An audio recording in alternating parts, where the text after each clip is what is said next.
4. Quand tu entendras un bruit de pas au sommet des mûriers, alors hâte-toi, car c'est l'Éternel qui marche devant toi pour battre l'armée des Philistins.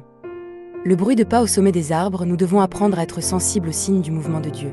Adam et Ève, bien qu'ayant péché, avaient encore des oreilles pour entendre Dieu. Il leur restait une possibilité de revenir à lui. Ils pouvaient entendre le bruit du Seigneur Dieu qui se promenait dans le jardin au souffle du jour. Mais au lieu de s'approcher de Dieu, ils se cachèrent parmi les arbres du jardin. Et pourtant, Dieu ne les abandonna pas.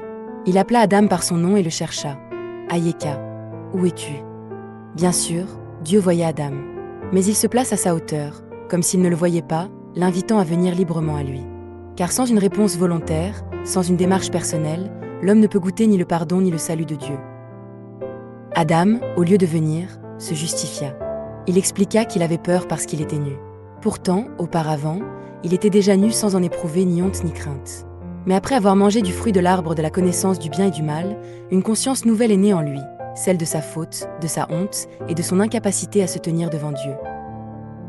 Cela révèle une vérité profonde.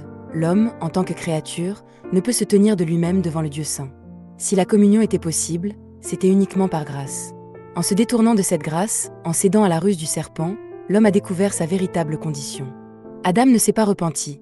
Il a rejeté la faute sur Ève, Genèse 3h12, et Ève sur le serpent, Genèse 3h13. Dès lors, jusqu'au jour où la descendance de la femme vaincra le serpent, l'humanité a perdu cette capacité d'entendre Dieu. L'homme est devenu comme sourd spirituellement, séparé de Dieu. Dieu n'abandonne pas malgré cela, Dieu n'a jamais renoncé à l'humanité. À travers les âges, il a maintenu un lien, une possibilité de communion, en se révélant à des individus. Dans le passage médité aujourd'hui, David avait des oreilles pour entendre ce signe étrange, un bruit de pas au sommet des mûriers. Et grâce à cette écoute, il a pu agir au moment juste et remporter la victoire avec l'aide de Dieu. Aujourd'hui, une présence, mais des oreilles à ouvrir aujourd'hui. Par la grâce de Jésus-Christ, le Saint-Esprit est venu demeurer parmi nous. Il est présent, marchant à nos côtés.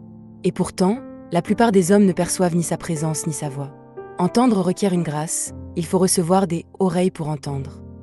Nous devons d'abord croire fermement que le Saint-Esprit est réellement présent auprès de nous, par la grâce du Christ.